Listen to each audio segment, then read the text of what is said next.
A new social networking site is about to be launched that allows fans to download music freely. Recording artist Indiana Gregg and record producer Ian Morrow are the people behind this success story. It's not yet been launched, and already you've had almost 1 million hits. Yeah. That's right, yeah. Tell us all about it. How does Cartoons work?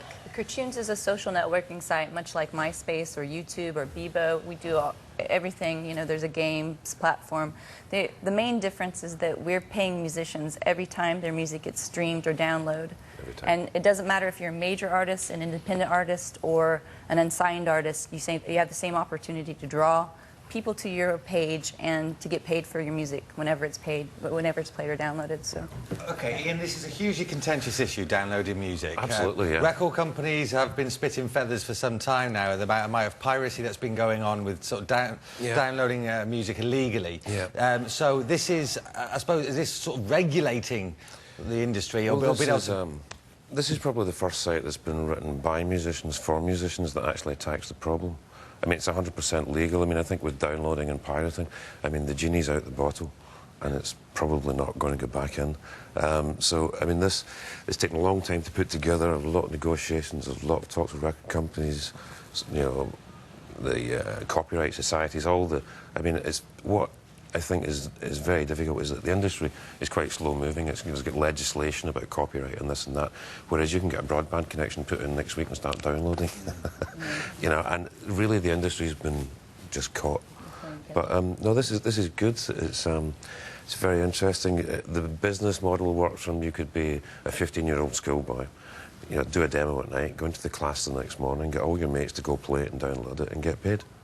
It all sounds so straightforward, which begs the question, why has nobody ever done it before? How do the musicians then make the music back, make the money back, beg your pardon? How does that all work in terms of costing? Does that mean that the user has to pay a sign-up fee, for example? Where's the revenue coming from? It's all free. It's completely free. There's for the general public, there's absolutely no fee at all. A user can go set up their page, make a profile, start writing blogs and start downloading music and listening to music without any problem. There's a small admin fee for musicians of £12.50 a year, which is literally nothing, but they were paid for every stream, they'll be paid a cent, and for every download they'll be paid 10p. So you can imagine if you're a user who's been on MySpace and you've seen some of the plays the artists have. I know I have like 3,500,000 plays. On MySpace. Multiply that times a cent. Well, pretty healthy income for artists, I believe. You know, if you draw a lot of traffic to your page and you work hard, you can make money. That's it. 1 million hits before the site's been launched as yet. So is this music fans wanting to find out about downloading music, or is this bands trying to get their stuff on your site? I think it's a bit of both. A bit of both. Okay. I mean, it's created a bit of a stir, as you can imagine. I mean, the 1 million hits has come from the 1st of September, so we're not even a full month in yet.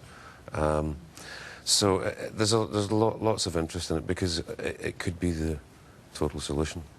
You know? We've seen in the papers today, Google have just launched their new phone to rival that of the iPod. The iPhone, sorry. iPhone, obviously, downloading music.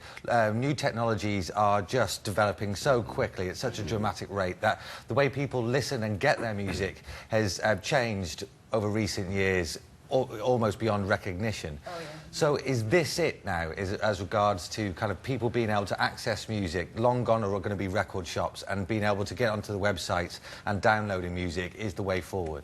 It could be. I mean, we did a very interesting meeting in the last few days. We've just taken on a piece of technology, but even at the beginning of the year, I wouldn't have considered possible to add into the site, which is... Search and discovery has become, fingerprinting music has become very, very popular. You know, the likes of Last.fm use a search and discovery and recommendation engine. So if you're a user and you want to hear music that sounds like Bruce Springsteen or Coldplay or whoever you choose, it recommends another band or artist. Well, we've come across a technology that's a musical fingerprint. So an unsigned band, if you're searching for Coldplay and an unsigned band sounds like even if they don't think they sound like that band, you'll get them as the user. So there's a lot of movement and technology towards helping the public find new music, which kind of evens and levels out the playing field. Yeah. I think it's a great idea. I mean, I can see why so many new bands are going to want to be chomping at the bit their stuff on your site, but are you going to attract the bigger acts, the Coldplays, the U2s, the kind of the stadium fillers? Yes, I'm pretty sure that we will. Yeah. I mean, we're in conversation with all the major labels just now at the moment, and no reason why we shouldn't. I mean, major acts have, record labels have acts on MySpace at the moment and don't get paid for it. I mean, they come to our site and they'll get paid. It's simple, so I presume that they'll probably come. Yeah, it's... We're all the winner then, it seems. Well, It's we a have win-win a situation, we hope, yeah. we have a saying which is you're looking for a record deal, you just found one, and that's for every unsigned band. You want to make money, you can do it. We wish you all the very best luck with your tunes. Thank you both very much for joining us this morning. And well, it's just interesting, the dramatic changing world of music at the moment. Absolutely, gone are the Walkmans and the record players, aren't they? Thank you very much for coming in, and best of luck with the site.